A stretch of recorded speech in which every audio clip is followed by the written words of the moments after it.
नमस्ते। आज हम उन अदृश्य शक्तियों की बात करेंगे जो तय करती हैं कि नींबू खट्टा क्यों है, साबुन चिकना क्यों है और हमारे पेट में खाना कैसे पचता है।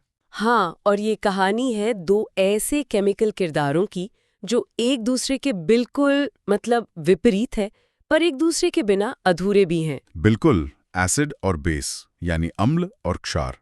हमारे पास जो स्रोत हैं वो 10वीं कक्षा के विज्ञान के इसी अध्याय को दिलचस्प कहानियों और मजेदार ट्रिक से समझाने का वादा करते हैं। तो हमारा मकसद है इस केमिकल ड्रामे की हर परत को खोलना और इसे हमेशा के लिए यादगार बना देना। चलिए शुरू करते हैं। तो सबसे पहले ये एसिड और बेस यानी अम्ल और क्षार आखिर हैं क्या भला। देखिए, वैज्ञानिक भाषा में कहें तो एसिड वो है जिसे पानी में डालने पर वो H+ यानी हाइड्रोजन आयन छोड़ता है। और बेस वो है जो पानी में OH- यानी हाइड्रोक्साइड आयन छोड़ता है। हाँ, पर असल मजा तो इनकी पहचान के सरल तरीकों में है। एसिड का सबसे बड़ा गुण है उनका खट्टा स्वाद। नींबू, संतरा, ये सब एसिड ही तो है। हाँ, और बेस ठीक उल्टे, स्वाद में कड़वे होते हैं। स्रोतों में वो एक बड़ा मजेदार उदाहरण है, कभी नहाते हुए मुंह में साबुन का पानी गया है? हाँ हाँ हाँ, वो जो एकदम कड़वा सा स्वाद आता है वो इसलिए क्योंकि साबुन एक बेस है। और ये छूने में बड़े चिकने, मतलब फिसलने वाले होते हैं। वाह, लेकिन हर चीज को छककर या छूकर तो नहीं देख सकते। बैटरी का तेजाब कौन चखेगा?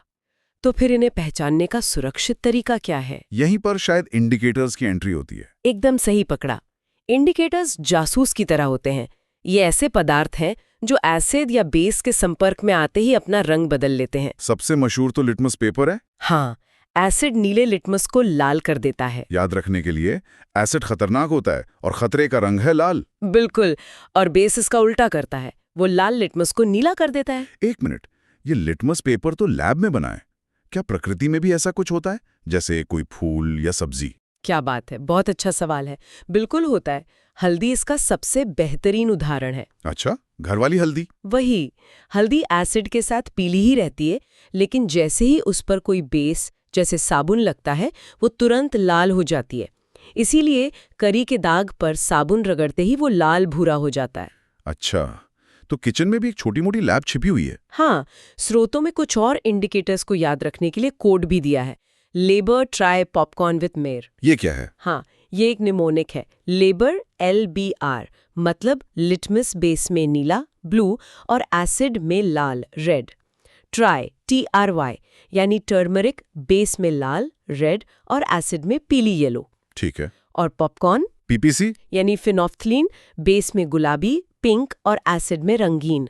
और मेयर MYR यानी मिथाइल ऑरेंज बेस में पीला येलो और एसिड में लाल। ठीक है, ये तो ही देखने वालों की बात, पर उनके लिए क्या जो देख नहीं सकते? बिल्कुल उनके लिए होते हैं ऑल्फैक्टरी इंडिकेटर्स, राइट। जो अपनी गंध बदलते हैं, राइट। जैसे प्याज, वनीला एसेंस और लौंग का तेल। अच्छा। इनकी खासियत यह है कि एसिड के साथ इनकी गंध बनी रहती है, वाह। लेकिन जैसे ही आप इन पर कोई बेस डालते हैं इनकी गंध वो पूरी तरह गायब हो जाती है। वाह। अब आते हैं एक बहुत ही दिलचस्प बात पर। स्रोतों में लिखा है कि एसिड अपनी असली ताकत सिर्फ पानी की मौजूदगी में ही दिखाता है। ये तो किसी सुपर हीरो जैसा लग रहा है। ये एकदम सटीक एनालॉग है। हाँ। जब तक एसिड सूखा है वो अपनी H+ आयन वाली शक्ति नहीं दिखा सकता। जैसे ही उसे पानी मिलता है वो H+ आयन छोड़ता है। और ये H+ आयन पानी से मिलकर हाइड्रोनियम आयन मतलब H3O+ बना लेते हैं। बिल्कुल। वाह। एसिड के सारे गुण इसी हाइड्रोनियम आयन की वजह से होते हैं। इसका मतलब पानी के बिना एसिड सिर्फ एक बेअसर पदार्थ है। हाँ, वो क्लासिक एक्सपेरिमेंट भी है ना? अगर सूखी HCl गैस को सूखे नीले लिटमस पेपर के पास ले जाएं, तो कुछ नहीं होता। सही है। बिल्कुल, कहानी लगभग वैसी ही है। बेस भी पानी में घुलकर ही OH- आयन छोड़ते हैं, और जो बेस पानी में आसानी से घुल जाते हैं उन्हें खास नाम दिया गया है एल्कली। अच्छा, तो सारे एल्कली बेस होते हैं? जी, पर सारे बेस एल्कली नहीं होते क्योंकि कुछ बेस पानी में नहीं घुलते। समझ गया। इसी से जुड़ा एक और नियम है, एसिड को हल्का करने का तरीका। उसे आतू यानी A2W नियम से समझाया गया है, मतलब एसिड टू वाटर। ऐसा क्यों? नहीं, ये बहुत जरूरी सुरक्षा नियम है। जब आप एसिड को बूंद बूंद करके पानी में डालते हैं तो गर्मी आसानी से समा जाती है। और अगर उल्टा किया, मतलब पानी को एसिड में डाला? तो इतनी जबरदस्त गर्मी निकलती है कि वो मिश्रण एक छोटे से ज्वालामुखी की तरह बाहर उछल सकता है। ये बहुत खतरनाक हो सकता है। बाप रे, ये तो जानना बहुत जरूरी था। तो अब देखते हैं कि जब ये दूसरे पदार्थों से मिलते हैं तो क्या गुल खिलाते हैं, इनकी केमिकल रिएक्शंस। सबसे पहले देखते हैं कि जब एसिड किसी मेटल यानी धातु से टकराता है तो क्या होता है। तो वो हाइड्रोजन को बाहर निकाल देता है। हाँ, और यही निकली हुई हाइड्रोजन गैस जब जलती हुई तीली के पास आती है तो पॉप की आवाज करती है। अच्छा, तो एसिड प्लस मेटल से सॉल्ट और पॉप करने वाली हाइड्रोजन गैस बनती है। क्या बेस भी मेटल के साथ ऐसा ही करते हैं? सारे बेस ऐसा नहीं करते, लेकिन एक खास रिएक्शन है जिसे याद रखना जरूरी है। जब सोडियम हाइड्रोक्साइड जिंक मेटल से रिएक्ट करता है तो वो भी हाइड्रोजन गैस निकालता है। और साथ में एक बड़ा अजीब सा सॉल्ट बनाता है, सोडियम जिंकेट। इसे याद रखने के लिए वो मजेदार कोड भी है, नाटू जनाटू। हाँ वही Na2ZnO2। ये तो बढ़िया है। अच्छा, और अगर एसिड किसी मेटल कार्बोनेट से मिले, जैसे मार्बल या बेकिंग सोडा। जब भी कोई एसिड किसी मेटल कार्बोनेट से रिएक्ट करता है तो हमेशा 3 चीजें बनती हैं। एक सॉल्ट, पानी और कार्बन डाइऑक्साइड गैस, मतलब CO2। और इस CO2 गैस को पहचानने का भी ये खास टेस्ट है, चूने के पानी वाला। बिल्कुल। जब आप इस गैस को चूने के पानी से गुजारते हैं तो वो दूधिया हो जाता है। लेकिन अगर ज्यादा CO2 पास की जाए तो दूधियापन गायब हो जाता है। ये एक मैजिक ट्रिक जैसा है। हाँ, क्योंकि तब एक घुलनशील पदार्थ बन जाता है। वाह। और अब वो सबसे क्लासिक रिएक्शन, जब ये दोनों दुश्मन एसिड और बेस आमने सामने आते हैं, तब क्या होता है? तब होता है न्यूट्रलाइजेशन, यानी उदासीनीकरण। वे एक दूसरे के असर को पूरी तरह खत्म कर देते हैं। और इस रिएक्शन का नतीजा हमेशा एक ही होता है, सॉल्ट और पानी। बिल्कुल। जैसे पेट में एसिडिटी होने पर हम एंटासिड लेते हैं, जो एक बेस है, वो पेट में जाकर बड़े हुए एसिड को न्यूट्रलाइज कर देता है। तो अब सवाल ये उठता है कि क्या सारे एसिड एक जैसे ताकतवर होते हैं? मतलब नींबू का रस और बैटरी का तेजाब जाहिर एक जैसे तो नहीं है। तो इनकी ताकत को नापने का कोई तरीका है? हाँ, उसके लिए होता है pH स्केल। ये 0 से 14 तक का एक पैमाना है। बीच में 7 का मतलब है न्यूट्रल, जैसे शुद्ध पानी। 7 से कम है तो एसिडिक और 7 से ज्यादा है तो बेसिक। सही। लेकिन इसमें एक मजेदार पेच है। pH जितना कम होता है, एसिड उतना ही ज्यादा स्ट्रांग होता है। मतलब pH 1 वाला एसिड pH 5 वाले एसिड से हजारों गुना ज्यादा ताकतवर है। ये थोड़ा उल्टा लगता है ना? हाँ, क्योंकि pH स्केल और H+ आयन की मात्रा में उल्टा संबंध है। कम pH का मतलब है कि घोल में H+ आयन की बाढ़ आई हुई है। ये pH स्केल सिर्फ लैब की चीज तो नहीं लगता। हमारी रोजमर्रा की जिंदगी में इसका क्या रोल है? इसका बहुत बड़ा रोल है। हमारा शरीर भी 7 से 7.8 की बहुत संकरी pH रेंज में ही ठीक से काम कर सकता है।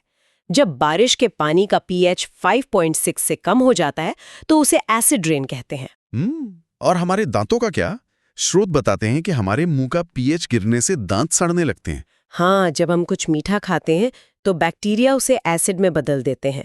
अगर मुंह का pH 5.5 से कम हो जाए तो ये एसिड दांतों के इनामल को धीरे धीरे गलाने लगता है। अच्छा, इसीलिए टूथपेस्ट इस्तेमाल करने की सलाह दी जाती है, क्योंकि वो बेसिक होता है और मुंह में बने एसिड को न्यूट्रलाइज कर देता है। वाह। और मधुमक्खी के डंक में भी फॉर्मिक एसिड होता है, इसीलिए उस पर बेकिंग सोडा जैसा कोई हल्का बेस लगाने से आराम मिलता है। तो एसिड और बेस की कहानी तो समझ आ गई। अब बात करते हैं इनकी रिएक्शन से पैदा होने वाले सॉल्ट्स की। हाँ, सॉल्ट्स भी न्यूट्रल, एसिडिक या बेसिक हो सकते हैं। ये इस बात पर निर्भर करता है कि उन्हें बनाने वाले एसिड और बेस कितने ताकतवर थे। अगर दोनों स्ट्रांग हैं तो न्यूट्रल सॉल्ट बनेगा, जैसे हमारा साधारण नमक। बिल्कुल। और अगर एसिड स्ट्रांग था पर बेस कमजोर तो सॉल्ट एसिडिक होगा। और हमारे साधारण नमक NaCl से ही कई और जरूरी केमिकल्स बनाए जाते हैं। हाँ, जैसे सोडियम हाइड्रोक्साइड, जिसे क्लोरएल्कली प्रोसेस से बनाते हैं। फिर ब्लीचिंग पाउडर है, जो कपड़ों का रंग उड़ाने और पानी साफ करने के काम आता है। और बेकिंग सोडा, वो तो हर किचन का हीरो है, केक को फुलाने के लिए। हाँ, क्योंकि गर्म करने पर उससे CO2 गैस निकलती है। और वॉशिंग सोडा है, जो पानी की कठोरता मतलब हार्डनेस को दूर करता है। और आखिर में प्लास्टर ऑफ पेरिस मतलब POP। हाँ, जो जिप्सम को गर्म करके बनता है। जैसे ही इसे पानी मिलता है, ये उसे पीकर वापस ठोस और सख्त जिप्सम बन जाता है। इसी गुण की वजह से टूटी हड्डियों पर प्लास्टर चढ़ाने में इसका इस्तेमाल होता है। तो एसिड, बेस और सॉल्ट का ये संसार सिर्फ रासायनिक समीकरणों तक ही सीमित नहीं है। ये हमारी रसोई से लेकर हमारे शरीर तक हर जगह फैला हुआ है। बिल्कुल। और इन स्रोतों ने हमें ये भी सिखाया कि विज्ञान को याद रखने के लिए मज़ेदार ट्रिक्स और उसे रोज़मर्रा की ज़िंदगी से जोड़ना कितना कारगर हो सकता है। ये सिर्फ तथ्यों का संग्रह नहीं है। बिल्कुल। आज की इस चर्चा को समाप्त करते हुए एक विचार के साथ छोड़ते हैं। हमने पढ़ा कि मेटल के ऑक्साइड बेसिक होते हैं और नॉन मेटल के ऑक्साइड एसिडिक। पर क्या प्रकृति में कुछ ऐसे भी ऑक्साइड मौजूद हो सकते हैं जिनमें दोनों के गुण हों? मतलब जो ज़रूरत पड़ने पर एसिड की तरह भी व्यवहार करे और ज़रूरत पड़ने पर बेस की तरह भी। हाँ, ये सोचने वाली बात है।